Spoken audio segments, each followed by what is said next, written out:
everyone, welcome to my channel today. I'm really excited to share with you my incredible journey of how I've just made £40,000 on a deal last month. If you're interested in property investing and want to learn how to make massive cash flow really fast with no risk, then stick around because I've got some really exciting stuff to show you.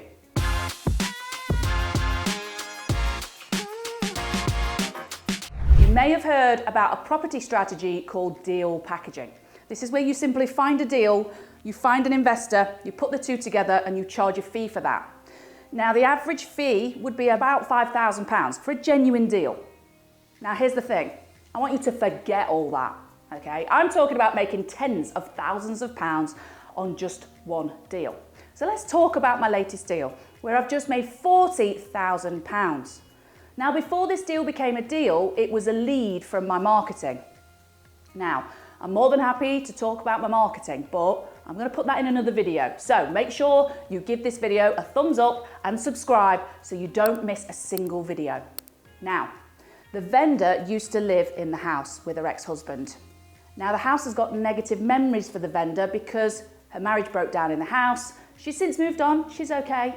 She then decided to rent that house out, which was working fine until interest rates shot up, which meant not only was she in negative cash flow, she's actually putting money into a property that she's renting out. Now, just as a point, people, that's not the way to do it, okay? So I went to meet the vendor. I did my due diligence on the property, and I reckon the property was worth about £180,000 minimum, absolute minimum. If it was done up, maybe up to 215 at a push. So I went to meet the vendor. She explained to me that she was in negative cash flow. She's basically subsidising a tenant, which clearly wasn't working for her. So I asked how much she wanted for the house. She told me that she wanted £180,000 for the house.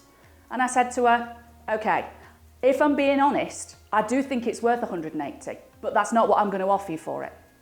Okay, it's very important, people, to understand the difference between what someone wants for their property and what someone will actually sell it for, okay? Now I asked her what her mortgage balance was on a house. She told me it was 110,000. So I proceeded to make her an offer of £140,000. She said, no, Kate, I know I can get 180 for it. I could take it to the market and I can get 180 for it. So I said, do you know what? I completely agree with you. Go and do that then. So what I'm doing here is I'm ruling out her own exit strategy. Go and take it to the market. I reckon you will sell it for 180. She says, I can't, Kate. I can't do it. I've got to cut and run because the mortgage is due next week. The tenant's leaving next week because she's given notice and I'm going to be liable for the mortgage and the council tax and the full mortgage because the tenant's not paying any rent towards that. I said, look, the maximum I can offer you is 140,000. But here's the thing. I will pay your mortgage for you this month. I'll also pay your council tax for you whilst the house is empty. So I offered to pay the mortgage and the council tax and £140,000 for a house.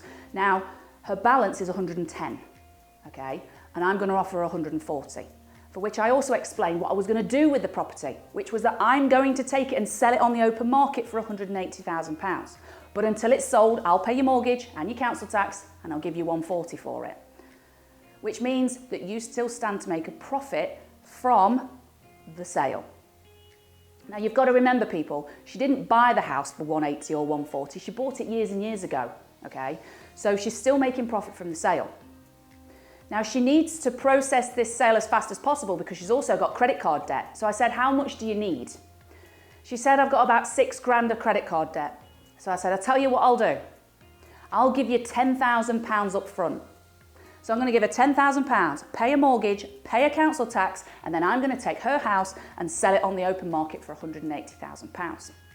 Now, you may be thinking at this point, you haven't quite made £40,000 there, Kate, because you've just given her 10 grand up front.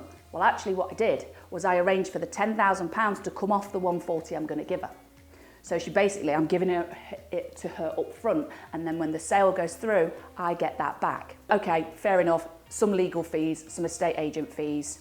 I had to cough some money up front for the mortgage payments and the council tax. But I was basically flipping a house, making 40 grand gross profit without even buying it.